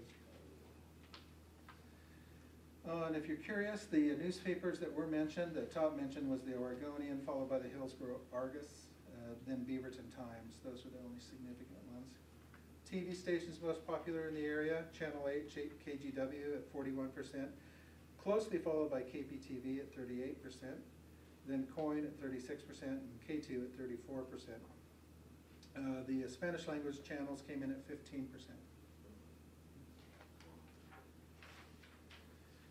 We asked some other questions about what people use in terms of websites. Googling information, Google for a search, as a search engine was top at 28%. The Oregonian website, OregonLive.com, was next at 26%, KGW.com at 12%. The Washington County website was fourth at 8%. Curious about the radio stations that are popular in the area? Yeah. Okay. KOPB. KOPB is actually the most popular radio station in the state by far, 11%. KPDQ, 9%. Kink, 7%. KBOO, 5%. I was kind of surprised that there are that many radicals in this community. I'm kidding. KGON was right next to that. KUPL, KUIK at 5%. And then I mentioned community organizations that people think of. How do you tend to learn about local area news, plans, and activities in terms of local community organizations? Schools were top of the list at 32%, followed by churches at 18%, library 15%, and then community participation organizations were next at 9%. Was that just library in general, or that wasn't in reference to the new Oregon or Aloha Community Library? I don't know if it was open at that time. What was the time frame you did the survey on? It was August 2011. So it was a year, a little over a year before it opened up. Yeah, but still, Washington County Cooperative Library Services has a very large footprint in this community. Yeah, but the Aloha Community Library currently is not part of that system. And it'd be nice, I know that you want to keep the questions the same. Maybe if you inserted one where you asked specifically if they've ever used or knew about or something specific to the Aloha Community Library. That's good information. Of which our president is now here. And thanks, Doug. We're just founders. Mike, we're beaming with pride. This little community came together, kick-started a library, basically without a dime of government money, and it's open, and it's been a kind of a community focal point, which is why that question drew a lot of traction and why a lot of hooks in that question. Oh, that's interesting. Well, I'm glad you mentioned it, because made a note of it, and we can address that more specifically. And if we do ask that, the same question again this year, we'll make sure it's tailored to find out if they're talking about Washington County libraries or Aloha library in specific. Are you doing a follow-up survey? We are, in August of this year. Then I really got to lobby a change, and Mike, I'm Dahlstrom, I hope you're listening. I really want to see what we could do to leverage some government funds to see what the community is thinking about with the new library. I mean, most of the people I talk to, it's a hit, but for rewording the question, that really is a finger on the pulse of community. So I really want to lobby hard for that if you're polling again. Yeah, I'll check that out. Please do. So between now and then, we could doubling our patrons right now. We're up to 750 patrons. We're growing them at a rate of about 150 a month. We think that's about to go to 250 a month since we've doubled our hours. Wow. For the rate of growth. That's fantastic. Good job. We got 50,000 to get, so we have ways to go. That's pretty impressive. One last thing I want to touch on. We asked people about what kinds of activities people participate in, particularly on the public involvement side. And the most frequent response was voting in elections, 79%. Reading informational mailers from the county was number 2, 77%. So Aloha pays attention to what the county sends out. Reading media stories or about county plans, 65%. Reading letters to the editor, 48%. Contacting county agencies, 46%. So roughly half of the households we talked to said that they had actively engaged in reaching out to county agencies. It seems high. I'm a little skeptical about that, but I guess that's better to see that people think enough of the county that seems like a good thing. Checking the county website, 41%. Attending public meetings, 29%. Again, these are pretty big numbers compared to most of the communities that we talk to and meet with. Level of participation by the folks in Aloha, the participation rate in the survey, they were high compared to some of the many places we go to, particularly the urban areas. So I'm impressed with the people of this area, the spirit of the community, and I'm excited to see how this plan unfolds and to kind of measure this August how things have changed and what how people's expectations maybe have evolved over the past couple of years. Happy to answer any additional questions that you have, either about the process or this survey in particular. Yeah, in the back? Okay, let's just stick with a number of 400. Are you going to contact the exact same 400 people that you did 2 years ago? No. Then how are you going to find out how? It's a random survey. So. Yeah. It's a random survey, but you're going to be working with apples and oranges.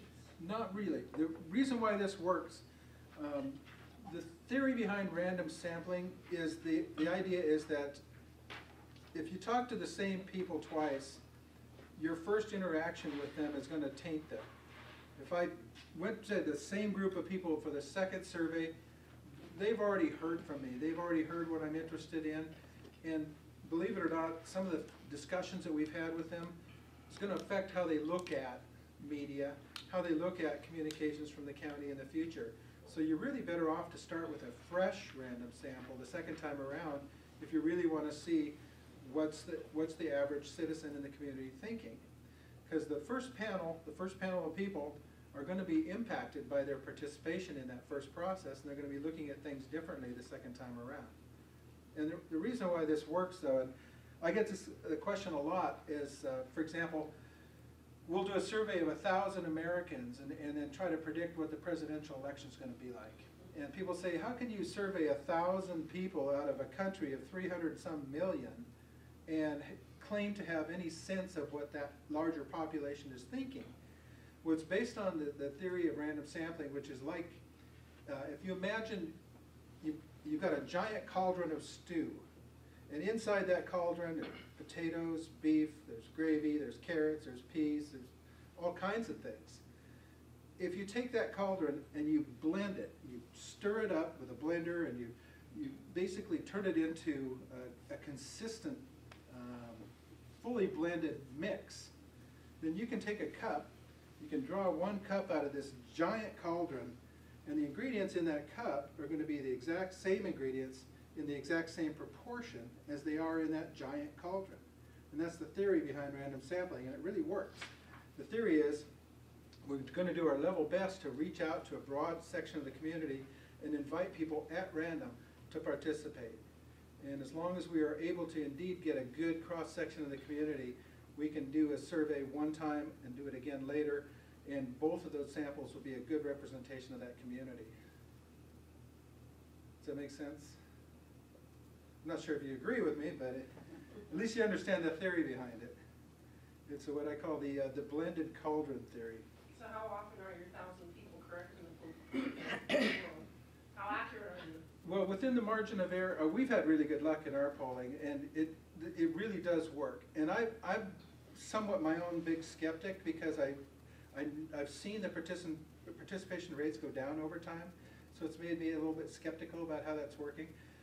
So we go out of our way now to make sure we analyze the sample and say, does this look like a sample of the community? Are they the right age groups represented, the right gender, the right ethnicities represented?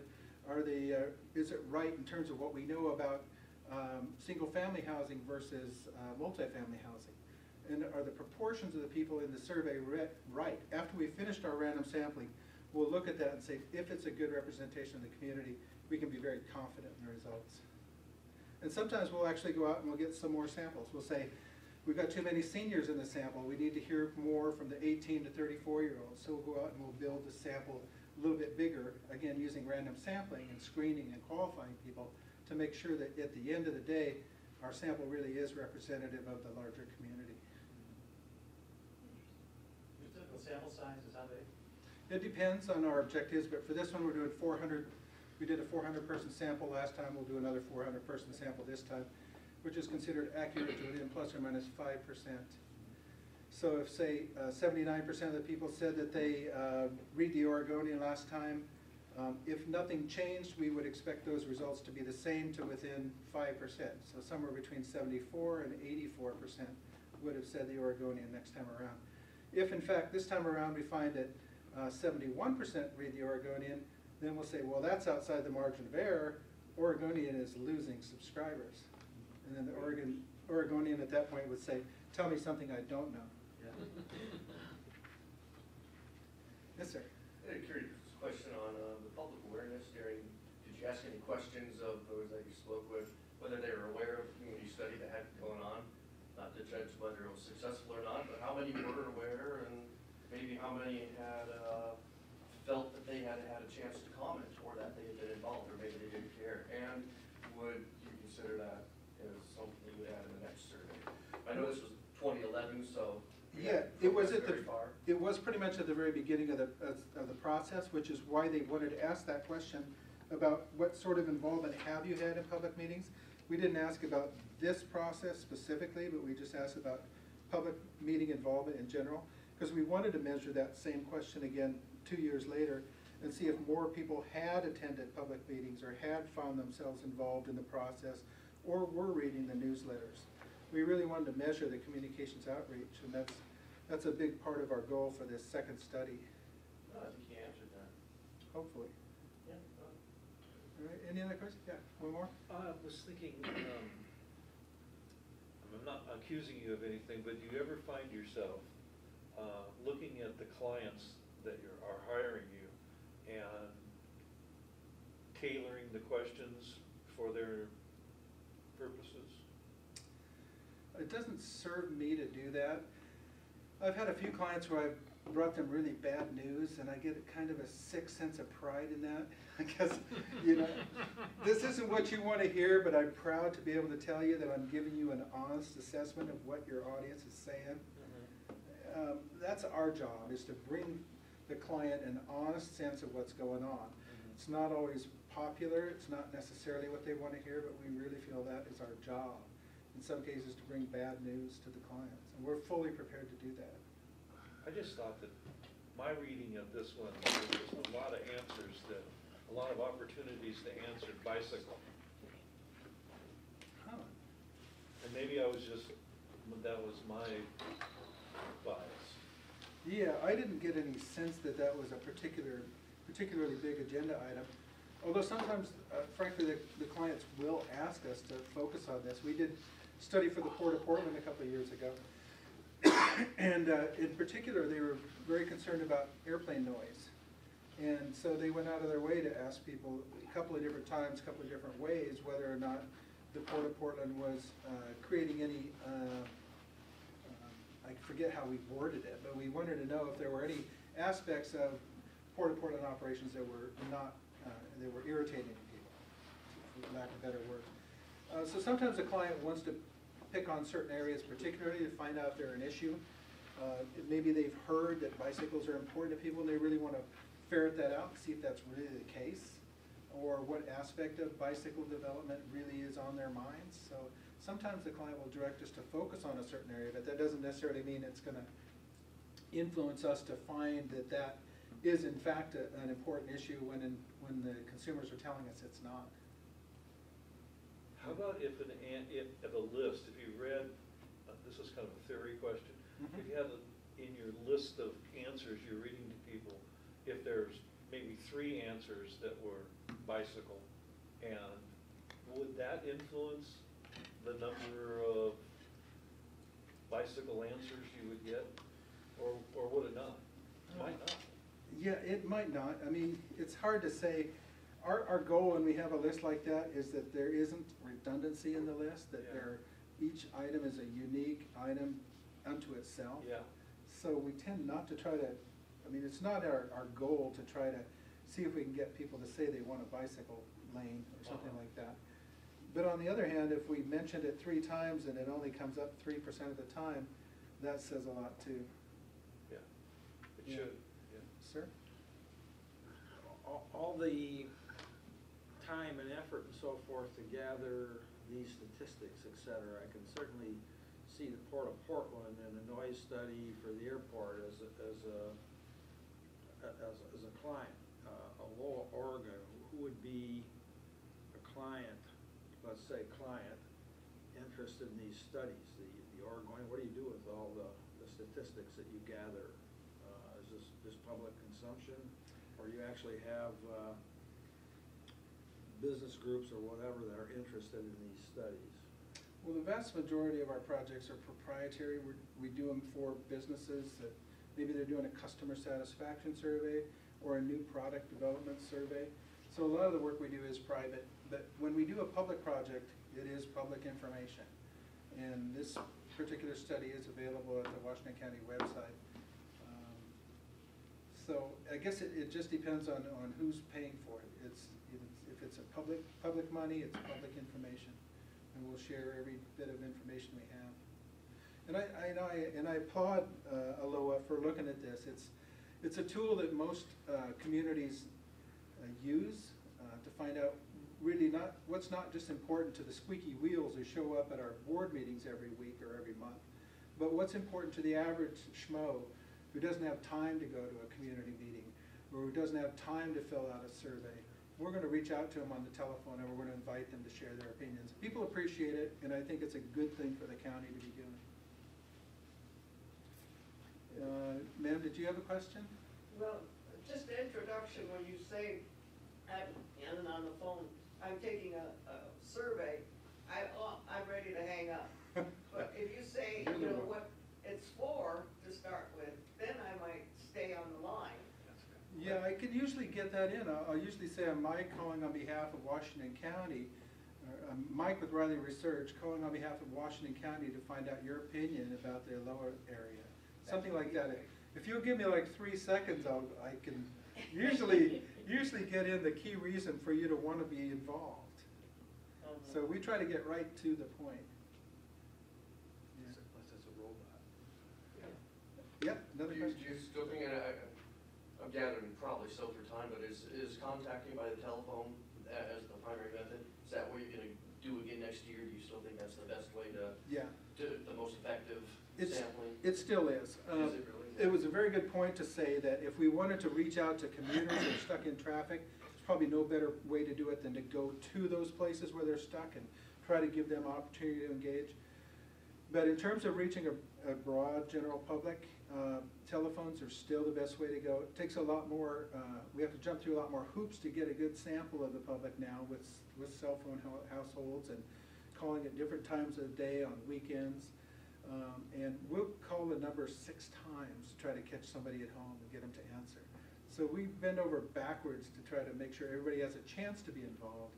And it's still the best way to reach out to people, as opposed to like posting information about a survey somewhere where if you were in the mood to do it, you might go online and do it. That's not nearly as good. I'm not even aware of the other methods you might use other than going to the grocery store and, trying to beat them on the back of the head when they're walking down the sidewalk. Hey, I want to talk to you. Craigslist has a whole long list of surveys. Really? Yeah, do they? Yeah. Oh, I haven't even. Focus groups, online surveys. Is it free or paid, or both, or? Typically, most of them are paid. There's a few that are free. Okay. I would think focus groups are almost always paid. People are almost always paid to participate in focus groups. Mike, I got a question or two for you. Yeah, Eric. My mommy, let's talk about my mommy for a second. She, in order to put me in school clothes for 1st and 2nd grade, did telephone surveys, and she bragged about the fact that she could interject a pregnant pause and trick someone into disclosing the amount of income per year defined by the poll by her taking a breath. And so she wanted to skew the numbers by going 30,000, 40,000 a year. She felt she could manipulate the survey when she was calling in order to make a little bit of money to put me in school clothes. Now I know where you get your skills. Yeah. Thank you. Yeah, I am manipulative, and that's where it came from. And it put me in school clothes. That sets the premise of my first of 2 questions. First question is, how do you safeguard authenticity in your calling staff, whether you call personally or your paid staff, in order to prevent skewing? And then my follow-up question, very briefly, is this, is caller fatigue. I heard Mabel Ng back there kind of touch on this, and that is that you took some time in order to lay out the results of the study. That took several questions. In this attention deficit disorder world, do you have to throw out some people who didn't complete the survey, or are some people invalidated because they're just on the phone going, do you throw some of those people out? So those are my 2 questions. What you got for me? There are occasional people who demonstrate a kind of a lack of attention to the survey, or for whatever reason don't seem to be responding to the questions, or who drop out early in the process. And so certainly some of those where the answers don't seem to be making sense, they will drop out. The good news from the sampling standpoint is that we have our own in-house staff of interviewers. A lot of companies these days farm out the data collection, the telephone calls. There are call centers all over the world where you can send them a questionnaire and a phone list, and they'll make the calls for you. They may not know how to pronounce Aloha. They may not know how to pronounce Willamette, but they'll do it. We have an in-house staff of telephone interviewers, many of whom have been with us for many years. It's a small staff. We're more of a boutique than a big factory call center. So we have a 6-to-1 supervisor to interviewer ratio. So we hear our interviewers all the time. Our supervisors hear at least half the conversation all the time. I would also say that under most circumstances, there's no incentive for an interviewer to try to bias the results of the response. So it's not like they're on our team. It's not like we're a political party trying to get a certain outcome. We're just trying to get at the truth. So that's how we train our people, to be objective. We train them not to insert their own opinion, not to agree or disagree with the people when they state an opinion. So we want to just collect their opinions, the good, the bad, and the ugly. So that's our style. I mean, that's one of the reasons I think we've been successful, is we like to hear really what people have to say. And we're not agenda-driven. We're just objective and response-driven. Very cool. Thank you. Well, thank you for having me. It's been a pleasure. How about some applause? Mike Riley. That was fantastic, Mike. I just can't thank you enough. You're welcome. Come back for a meeting. Come poll us. Okay. Do some exit interviews here. Anthony, do you want to give Yeah, us I'll an update? quickly. So there's about 3 or 4 public notice things. One is from Seven Hills Properties. They're doing the Walgreens at 185th and Farmington. And the developer is a big backer of the Aloha Library. There's a type 3 notice about Cooper Mountain Kennel, which is on Farmington Road, and it's just, there's a public notice about it. I couldn't really tell exactly what was going to be changed or updated, but it's an existing kennel. There's some, since there's less development going on near the Nike campus to the west end, some proposals for expanding the streets. It looks like it's off the table at this point.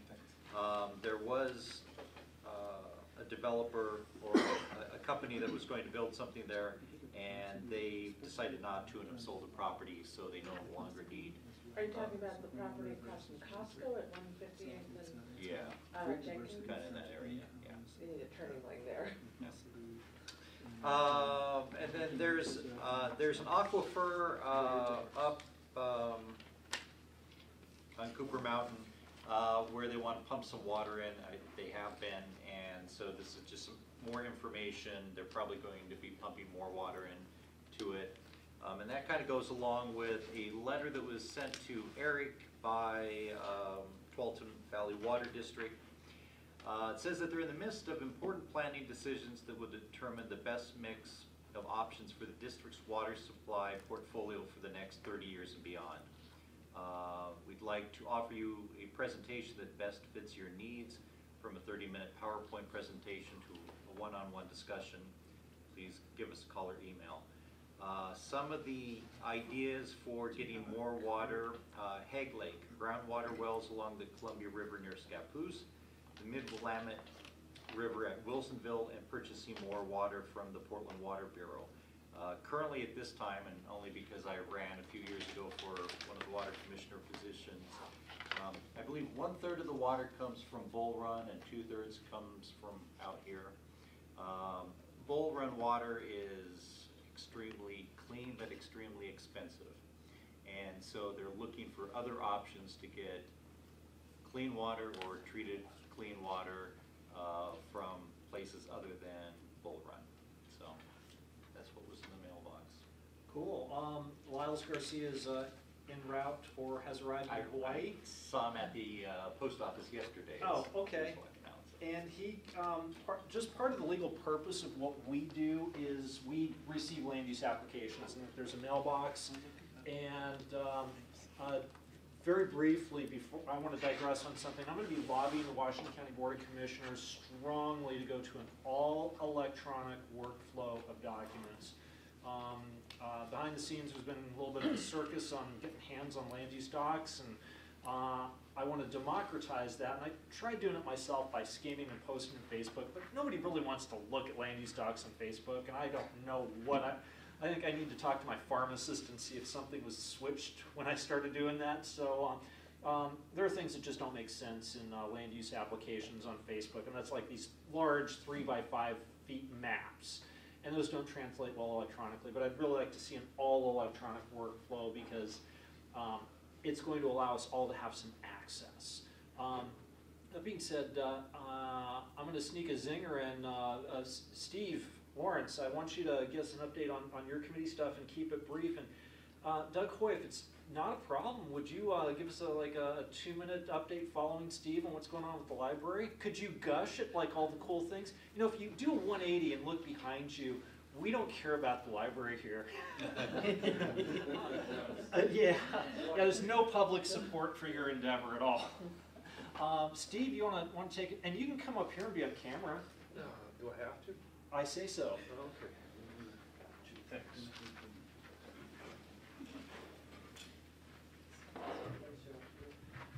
Okay, there's multiple committees involved now in the Aloha Reedville planning process and the TV highway planning process. There's, of course, the Citizen Advisory Committee that we're involved in, that Mike is heading up from Aloha Reedville. There's also a Citizen Advisory Committee on the TV highway. As you know, there's also an elected group on both of those, or policy group, it's called, on the Aloha Reedville, and I'm on that, a non-voting member. TV Highway also has a policy group, which they didn't include us on. Now there's yet another hybrid of course, then there was the ongoing South Hillsborough committees that have been going on for the last 15 years.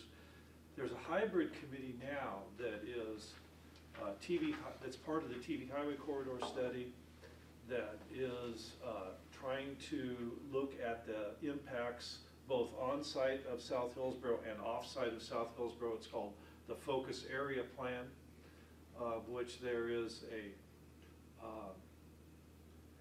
CAC, they call it the, in that case they call it the Project Advisory Committee that I'm on. So there's been multiple meetings of those. A couple of them were canceled, but in January there was, on the 4th, and on the 30th, there was a TV Highway Focus Area Plan, the Project Advisory Committee, the first one. And I submitted some testimony on behalf of CPO6 that I forwarded to the steering committee of CPO6. And I have a copy of it here if anybody wants it. I won't take the time to go over it all, but basically it had mostly to do with 209th. It had always been envisioned as a 5-lane facility in our planning process for Aloha and Reedville. And it was starting to come out to be a 3-lane road in the South Hillsborough process. And they're proposing to send Cornelius Pass across TV Highway and down through South Hillsborough, but it doesn't really connect to anything for a long, long time. At first it would go as far south as Rosa and then connect back over to 209th with a little half-street improvement, which is, now it's just a rock road there now, you probably know, and they're talking about pave half of that. Well, that's not, my bet is that most people would continue on 209th rather than trying to connect to those. Also, that Cornelius Path extension would eventually go down to Rosedale Road, which then connects back over to 209th anyhow. So, and my thought is that it's going to be hard until that Cornelius Pass Road goes all the way down and connects to Farmington at some point in the distant future, hopefully. It's hard to get the commuters on that road probably. So 209th will probably remain the commuter road. It probably will also remain the freight road. It's a designated freight road now, so that's why it's, and which was, for the last couple of years, wasn't a big deal because there wasn't that many rock trucks running. But if you look now, the density of rock trucks on 209th in the last 6 months has gone sky high. It's not unusual to sit there trying to get on the 209th and see 4 or 5, 6 rock trucks in a row, then a couple cars, and then another string of rock trucks, maybe a few other delivery trucks mixed in. There's a lot of freight moves on 209th. Steve, could I jump in with a question? Yeah. I was at the TSP, or excuse me, the TV Highway Plan meeting that you were at and providing testimony to. Don Odermont seemed to hedge back and forth, and that from a 5-lane improvement continuously for the length of 209th, that they want to do a 3-lane at the full build out between Rosedale and Rosa, Rosedale and Rock. No, but then he capitulated and said 5 lanes through the length. Would you tell me your take, because you're a little bit deeper into this process than I am, at the end for the full build out, do we get 5 lanes stem to stern on 209th between TV Highway and Farmington, or are they still hedging on 3 lanes midway through the cut-through traffic on Rosedale? That's, at this point, it's still 3 lanes between basically McGinnis Lane, which is the south end of the field across the street, before you get to Butternut Creek. That's where they're talking about it would change to 3 lanes and then go from there to Rosedale, or Rosa, which is before you get to Rosedale. That would be the 3-lane section. And that's still on, but they need to re-look at their numbers. My points are starting to get a little traction with them about, well, you know, you could wish the traffic over there, but it's without a connection, it's not going to go over there. And so I think I think we're making some traction. Also, as I have been emailing back and forth with the Land Use and Transportation Department at the county, Andrew Singalakis, the Director of Land Use and Transportation, and the Board of Commissioners on this, and have had kind of an ongoing email going with Andy Dyke, the chairman, who's been here before, the chairman of the Board of County Commissioners. He and I have been talking back and forth about this. So we're making some headway. One of my points is that we gave up, everybody for the last 30 years, as the development occurred on the east side of 209th, has had to give up free to the county the right-of-way to build the east half of a 5-lane road. And now they're coming along or proposing to add 30,000 people across the street, and not proposing, at first they were not proposing to add it, to make it a 5-lane road. And it's not, I mean, it doesn't pass the laugh test, you know. I mean, how do you add another city over there and think that you can run on half the road that we thought we needed for this half? So it just, I mean, and TV Highway is a 5-lane facility, Farmington Road is a 5-lane facility. When you're connecting 5-lane facilities, oftentimes you do connect with 5 lanes. Murray Road, 170th, 185th ought to have been 5 lanes, but it is and it isn't. It's one of those ones that goes back and forth. So anyhow, that's kind of one of the major things we've been talking about, amongst other kinds of transportation. I don't want to take too much time here. But real quick question, just to get it right, you're saying that it's right now transportation plan's got it for 5-lane dedication? Well, actually, the city's really kind of starting to move towards 5 lanes. Yes, so we're hoping that that's where they're moving. Right now, is it even on the transportation plan? Is it designated as something? It's actually, I think actually it got, at the county level, got designated back to a 3-lane at some point in the last 10 years when they were going through all of that downsizing of roads, you know. I like to call it creating congestion and you know, to get people on transit. And I don't know, you know, I mean, we're starting, it was really nice. City of Hillsborough now has a modeling system. The other day, at a meeting right here in this room for the electeds group, they got to see what is being proposed for the first time up here, a model showing cars moving on Cornelius Pass. And Steve, did they show the 1.2 mile backup? Yes, they did. Okay, because I don't want to hijack your conversation, but I'm livid about this point. At best, we've got a 5-lane 209th pointed straight at Grabhorn and Gassner. And nobody's talking about that, and I'm in the middle of this little bubble called South Hillsborough, South Cooper Mountain. Yeah. The modeling is not talking about the top of the That's mountain, right. this little icy thing that people slide and kill themselves on. But the projections are 1.2 mile backups, and what's backing things up is signal timing and this little thing that Deputy Humphreys was talking about called TV Highway. And so we're planning 1.2 mile backups in traffic, which is not the sustainable thing, wasting gas for that. Yeah, It's to be planned. Yeah, I'm looking forward to seeing Metro's spin on how they're reducing emissions, you know, carbon monoxide emissions out here while creating all that traffic, you know. I'm sure they'll come up with a way to show that. Well, okay, well, let me just, a couple things I want to move on because we want to get to the Aloha stuff here, the Aloha Library. Briefly? Yeah. But real briefly, I want to tell you what's coming up. This is the important stuff. We have in February, on the 12th, is at the International School, there's an open house between 5 and 7 for the TV Highway, and I'm not exactly sure. Is it a joint with Aloha Reedville? We'll have a presence there, but this is on the focus area plan. Right.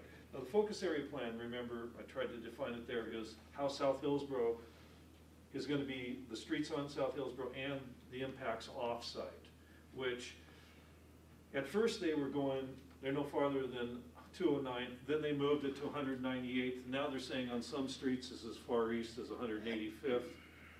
So, I mean, we're gradually getting them to realize that if they're going to be directing major traffic, not on the TV Highway, they say, but onto Blanton and Kinnaman, and moving them east through Aloha and Reedville. And I keep saying, well, if you're directing that traffic onto those streets, you got to look at it until you get it to Farmington.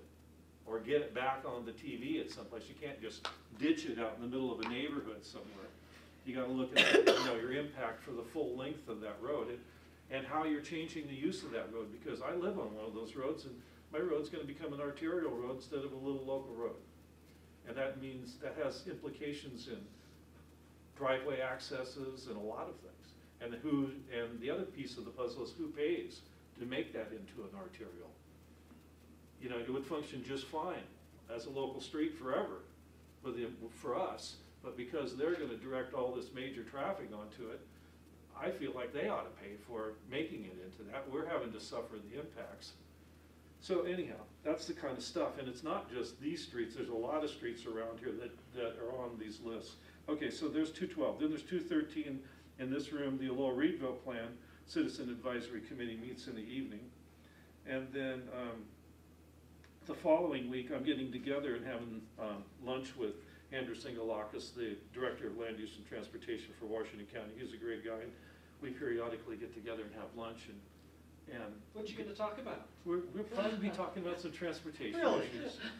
And then that night, at the City of Hillsborough, their City Council and their Planning Commission is going to have a work session and talk about the focus area plan. And I'm going to be sitting in on, I'm just going to sit and listen and learn, hopefully. And then on the 21st of February, and this is at Hillsborough City Hall, I believe, there's the TV Highway focus area plan. That's our second and maybe last, I'm not sure, project advisory committee meeting. So we'll see. Now I have the testimony that I handed in if anybody's interested in that.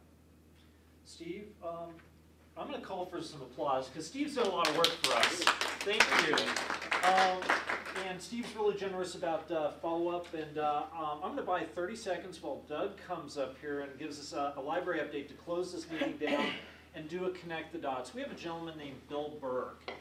He's not here often, but he represents us, and he is on the Transportation System Plan update, and he was there last night, and he was knocking them dead. Rock star delivery of service, really pressing at this point, and that was the connection between city and unincorporated issues, and how are things transferring back and forth, because he's dialed in really tight with the city of Beaverton.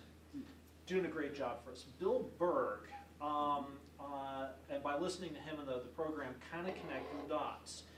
He was harvested. The county did a big poll. We want a lot of talent for the Transportation System Plan update. And then I felt a little used, because then they said, well, this is a minor update. It's like, well, why are you tapping my talent pool at CPO6 so deep? That was because something Steve just touched upon, and that's 2014 Metro's emission guidelines for their climate-safe community scenarios is going to come down as gospel from the mountain. Mm-hmm. And that seems to be why they want to not do a whole lot in the TSP update. Mike, you're shaking your head, but I was at the meeting last night, and so were you. So, do you want to briefly jump in and, was there a different reason for them doing a minor update this time? Yes, because we have on the schedule to do a major transportation update starting around 2015. The minor update responds to Metro's regional transportation update. When they do that, all the jurisdictions are required to match with some interim process. Okay. Well, so I stand corrected. My take on the meeting was that they decided to do a minor update because of the pending 2014 stuff coming out of Metro. But if my take was wrong, I'm going to go re-listen to the recording I made from last night. It's interesting. You should go to these meetings. With that being said, Doug, do you want to give us a 2-minute update and close? We're going to save the best for last. Oh. Doug Hoy, the president of the Aloha Community Library Association. You are the cheerleader. I am. Talk to us, Doug. The library's going well. We have about 750 patrons, as I mentioned before. So that's growing every month. We just opened an additional 15, we added 14 hours on as of Saturday. And so we went from 15 hours a week to 29 hours a week. Now with that change, we anticipate to be able to grow quite a bit more patrons per month. Just continually just growing. It's volunteer driven, so we always have that risk as a volunteer organization to be a little fluid. But we are doing an amazing job. Our volunteer coordinator, Terry Palmer, is doing a great job. She's our only paid staff. As a nonprofit, we've raised over 60,000. I think we might be closer to 70 at this point. I haven't checked the latest numbers this month. I want to put a plug in for Free Geek today. Today I picked up some computers for one of our small businesses within a business that we're starting up for selling books. They gave us a grant for 2 new PCs and a printer and a scanner. And actually, we didn't get the scanner today. We'll get that later. So things are going well. Are there any questions? Run rate. What are we looking at right now for run rate? Circulation, we're still running about 1,000 items a month. So we anticipate that will grow as we grow hours and patrons. What was the change in the maximum number of checkouts that happened? How many additional checkout items can I take home? Oh, well, we had a limit initially of only 10 items per person to check out, and we realize now that was a non-standard limit, so we're gonna open that up. And we know in some libraries they really have unlimited checkouts. Other libraries limit to 50 or 100. So we're gonna fine tune that, but we're gonna make sure that that's not a constraint for our circulation rate. And so we're also looking at fines right now, so that one isn't quite ready to disseminate. But we're looking at a lot of issues. We're a very new organization, as you can imagine. We're just kind of figuring it out as we go, and it's been really an amazing experience to work with the community this way. We have a lot of volunteers that are participating in a pretty amazing way. Many of them have never worked for a library before. So it's been just a real community building event, and that's what's really fun.